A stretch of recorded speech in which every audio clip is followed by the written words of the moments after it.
Folks, we're going to talk about the Breeders, folks.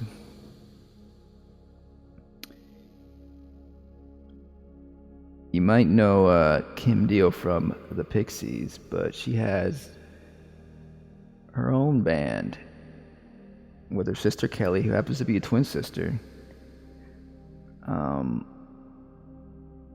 Back in '93, they released The Last Splash.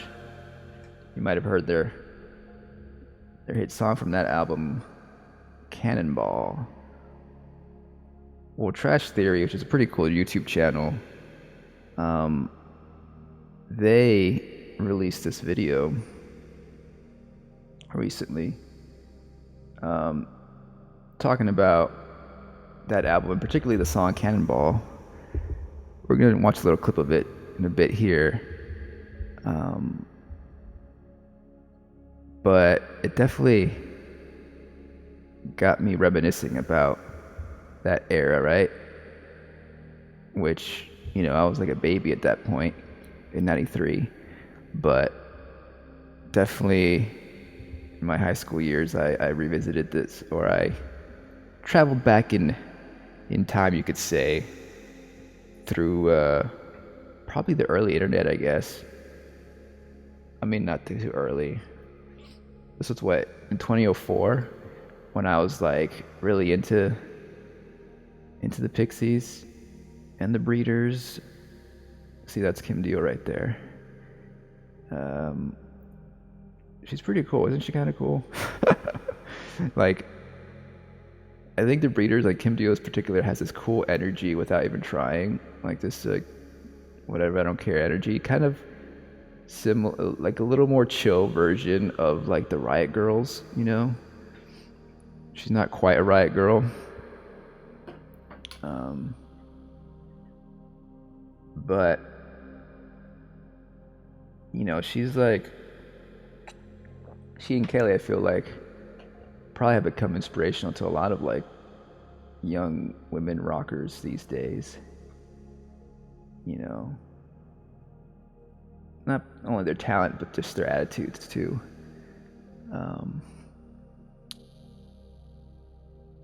But yeah, so apparently, or it's in fact that they're actually touring the Breeders now. And this video from Trash Theory actually let me know about that. It's pretty cool. And it took me a little bit of time to consider, should I go see them? But yeah, I decided next month I'm gonna go see the Breeders for the 30th anniversary tour of The Last Splash.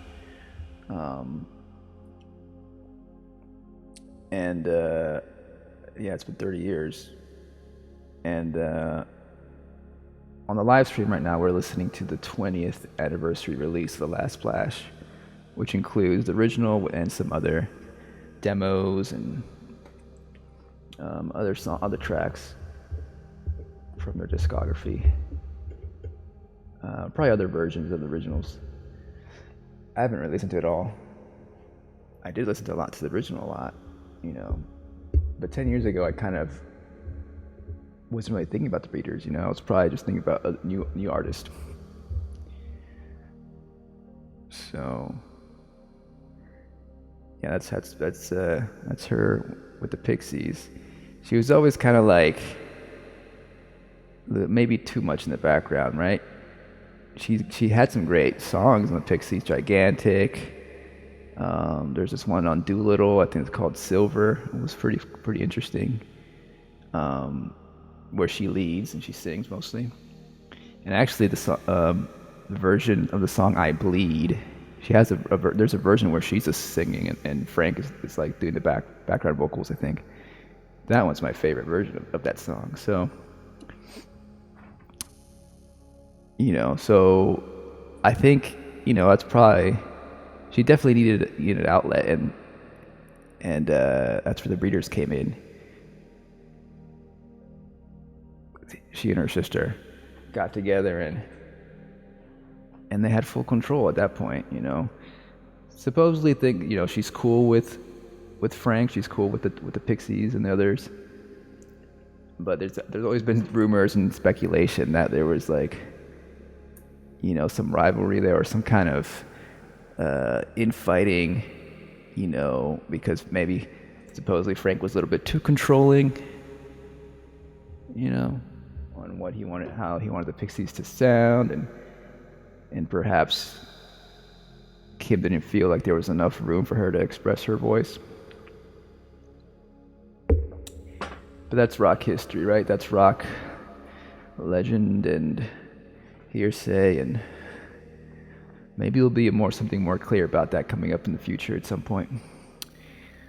But anyways, let's get into this clip from this video, just to give you an idea what the Breeders are about, really. So let's see if we can skip forward here.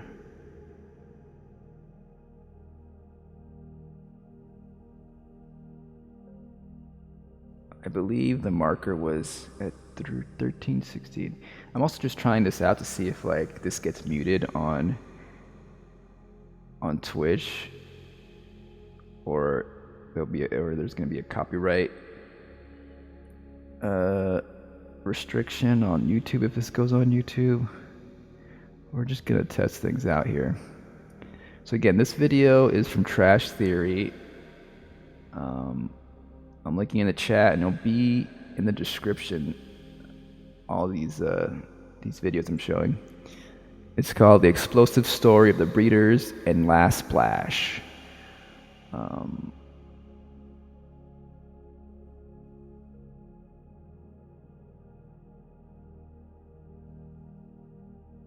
Oh shit, I was doing the wrong thing. Okay, here we go. So now let's go forward to 13 minutes or so. And this will kind of like run down just the sound of the last splash.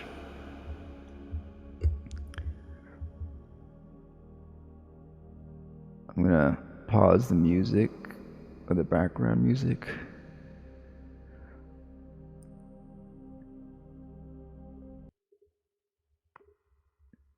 Okay, here we go.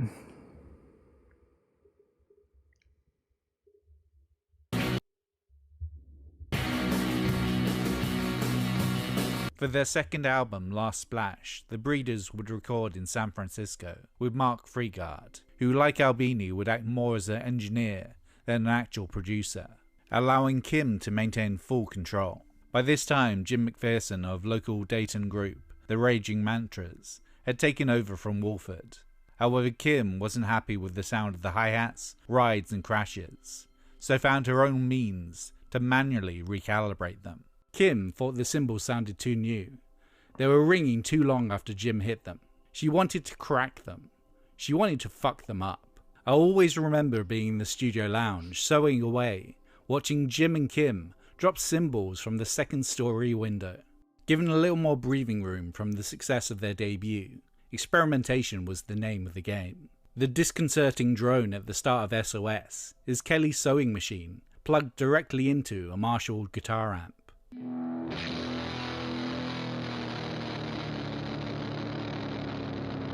On No Aloha, Kelly plays lap steel guitar for the first time ever.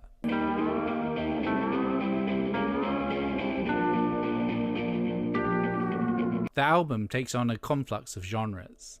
The deconstructed metal of Roy,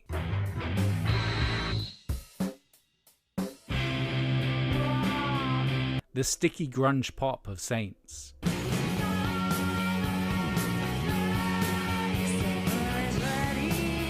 the amorous power pop of Divine Hammer,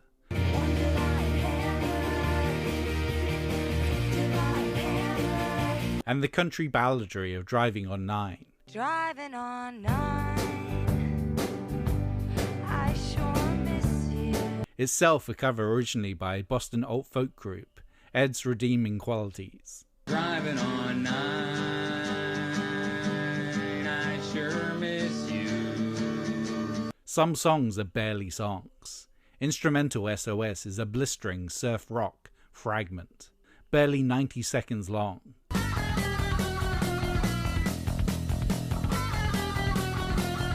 while closer Roy Reprise is jarring in its abruptness.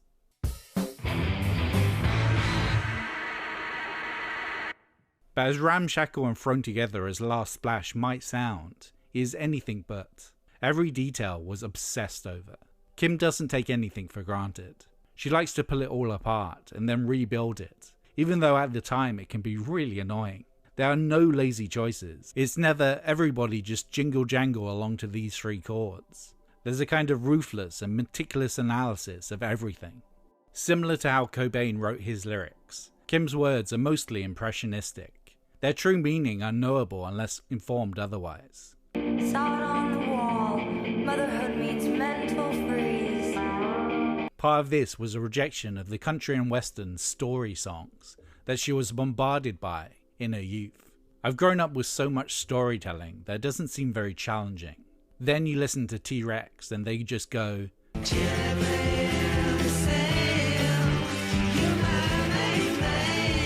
it's like, cool.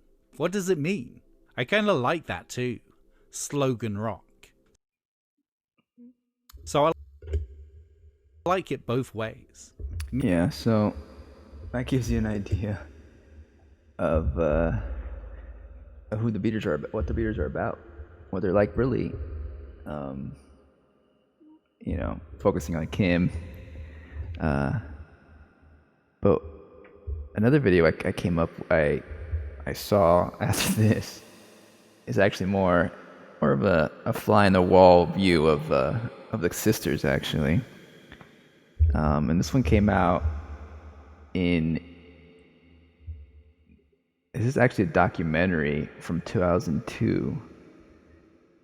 So this is kind of, there's a comment on this video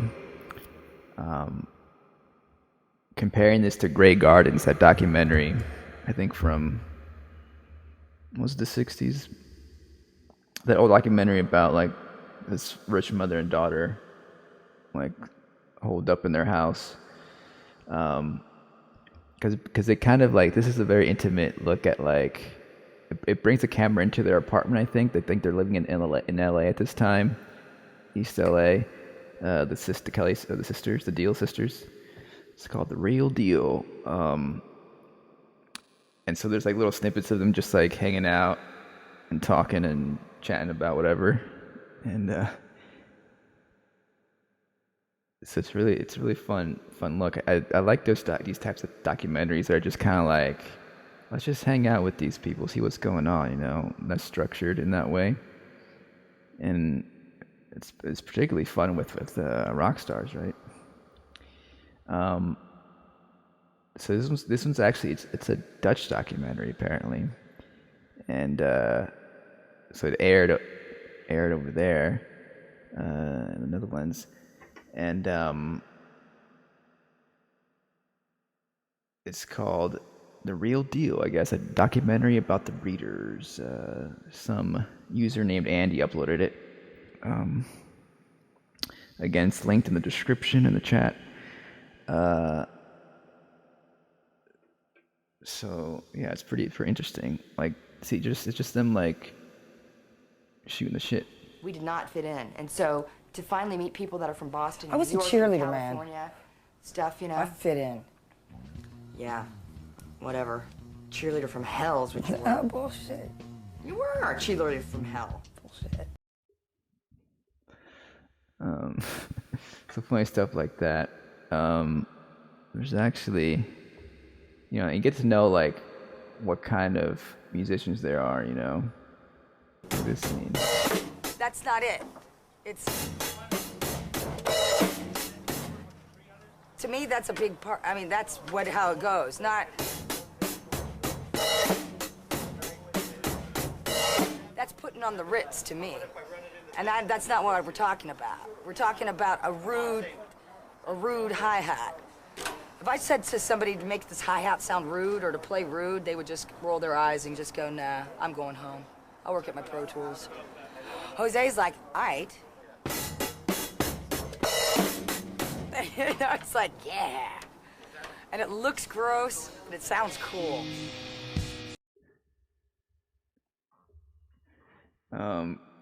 Kim, like, is kind of against Pro Tools. It's kind of like she's like against kind of the digitization of music a little bit. There's a podcast I listened to with Mark Maron, where she's on there, and she talks about how she doesn't like using that, to master her music, to like in the studio to record her music. And I think she ended up using it for one of their later albums, but so there, she has a little rant there about she wants like a rougher sound. She wants a like more, less organized sound, more rough, more, not so digitized, I guess, not so orderly, But her songs aren't, as the music of the Breeders it really isn't like punk. Really, it's not like super disordered and super chaotic.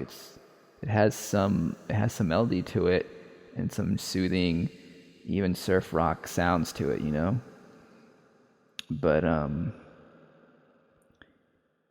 it also has that rough edge, that grungy edge that came from that era too.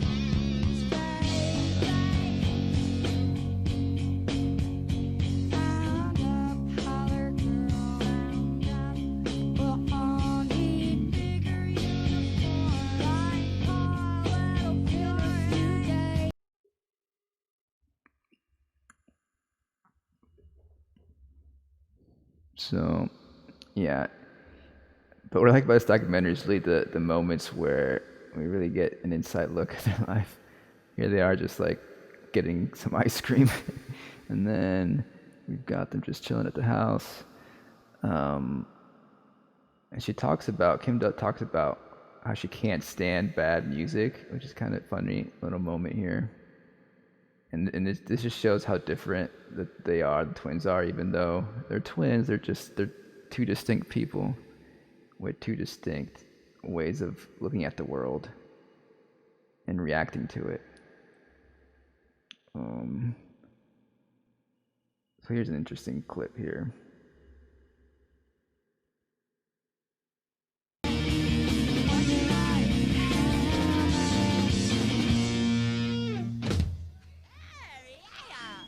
You have very strong ideas about how you want your music to sound like. Yeah, I guess I think I'm like that when I hear. There we go.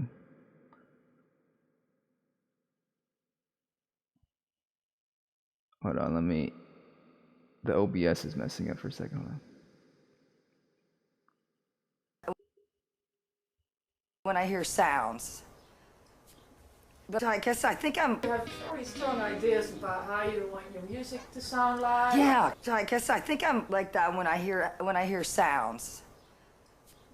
But I don't, not visually. Let me answer that question for Kim. There is nothing better than you're out for the night, okay? You're out for the night, you've made a trip. For instance, last night, if there had been a DJ at that club last night and if a bad song had come on, you'd be looking around for Kim. Where is she? She's outside. She's left the building. She cannot stay where there is bad music. She can't do it. It's like taking a screwdriver and putting it in her ear and twisting it. She can't It's like somebody take tapping you. Tap, tap, tap, tap, tap. It's just like, what the fuck? Get this. Beep, beep, beep, beep. She doesn't have the gene that says, oh, I'm going to turn that off right now. Well, yeah, but it depends. Most bad stuff, because usually it's just bad music all the time, all day long. Is beep, beep, beep, beep, beep, Right. it's just I can zone out most. There are certain things I cannot zone out. For instance, Dirty White Boy from Foreigner. I have to actually physically leave the room. I get embarrassed for me. Dirty white boy. Some stuff is so bad, but it's not offensive enough that I actually pick it apart in my head to figure out which wonder what it is that really is irritating me right now. Is it the bass guitar slap? This right is where now? the OCD comes into play. Or is it that where kick my drum dad sound? does this, she does it with music. Or is it the snare drum And she can sound? take, like, if I a take piece the of music- snare drum out, Yeah. and the kick, the bass part isn't that bad if they actually didn't use that slap sound on the keyboard. That might be a pretty cool groove, except for nobody there has any feel whatsoever, and it's all coming from machines. And there's kind So of you just- genius I to could do that, that because it's like forever. chess moves. She can deconstruct Is that it a in her weird head. thing to do? Huh? That's not weird to do, is it? Kim, most people can't do that. Most people don't do it, and most people can't do it. You idiot. This is where I come into play. It's a big sister. You just berate her until she does what you want.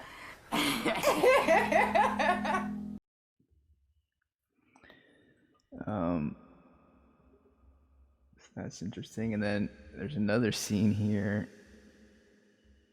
I like, in which actually goes even more personal, and they're talking about their drug use and stuff, which is interesting, and also how like Kelly is more into the numbers while Kim is more into like Kelly's OCD about numbers while Kim is OCD about music, about hearing music and stuff and playing it all. Because really, it seems that Kim is she's the one who really has been into music the longest. Since a young age, apparently Kim was gravitated more towards playing instruments and being more musical. And I think Kelly had to learn, when she joined the Breeders, real quick how to play.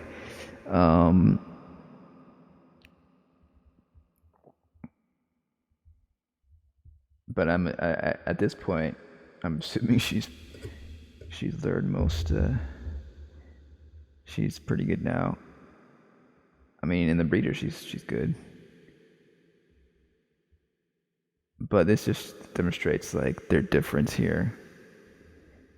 And then it goes into some heavy stuff, and then it kind of like veers into like what's cool about these fly in the wall documentaries, and this and documentaries in particular is like things can change in a second, and like something happens off screen, and then they get distracted, which is what happens here.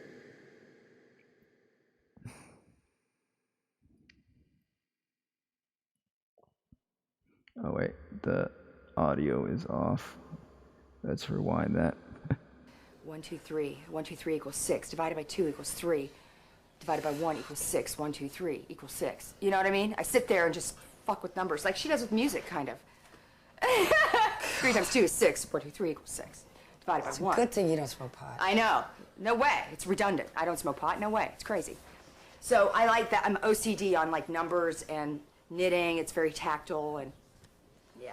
So it's like she is with music. I was thinking about that when she was talking about music. I was like, I'm like that with numbers. You don't smoke at all? Smoke pot? Hell no. Ugh. Pat. Sit there. Oh wait, I laughed too hard at that joke. Oh wait, my face looks. It's really fat right now, isn't it? I'm smiling too big. I just get totally paranoid. I don't know how to interact in a social situation. You just gotta pull through that, and then you don't do that anymore. You don't get paranoid, do you?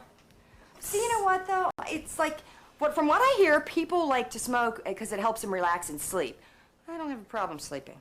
I sleep fine, thank you. I can sleep all day, so I don't really need to do that, So what is your poison? Oh, too many to name. Hard drugs. That's my poison. No, but and I struggle with it. I struggle with staying sober, and I don't drink, I don't smoke pot, and I don't do X and acid and all that stuff, and I haven't for like 7 years. I haven't drank or smoked pot or anything. Yeah. And you don't miss that. I don't miss it at all. You miss the narcotics, though. But but my thing, I really like Ozzy Osbourne. He said, he tries. If he falls off the wagon, he gets back up there and he tries again. I like that. It makes, if you relapse or something, it makes it okay. The world isn't going to end. Just get back up there and try again. And I like that. I like thinking like that. But do you relapse? Yeah, sure I do. Oh, yeah. Sure. Yeah, but I only relapse on, like, heroin. I know. Tell me about it. Yeah, it's crazy. I like down. I like narcotics. I like, painkillers. I don't like cocaine. I don't want to be up. I don't like any of that stuff. I don't like mushrooms or any hash or anything like that. But so it's been almost 8 years clean of all that stuff, except for heroin. I tell you what, it just gets me every time. Yeah. But I'm not doing that now. I haven't done that for a while. You know? Knock wood. Oh, that's a famous song. Listen, come out. It's funny. Listen. This is a famous Mexican song? Come here. Come on, have a good day.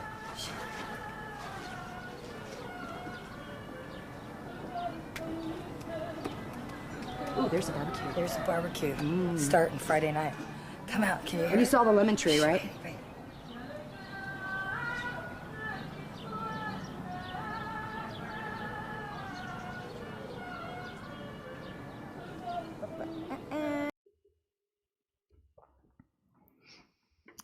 It's interesting, huh?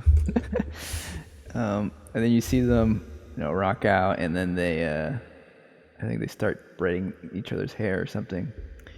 It's pretty cool. I definitely recommend anyone interested in the breeders, any big fan should definitely check out this documentary on YouTube. Apparently, it was taken down, and the user had to re-upload it or something. So hopefully it stays up there, because it's just a cool little inside look. This was like 2002. This is like 10 years after, pretty much 10 years after they were big. And I think they were just releasing a new album around this time.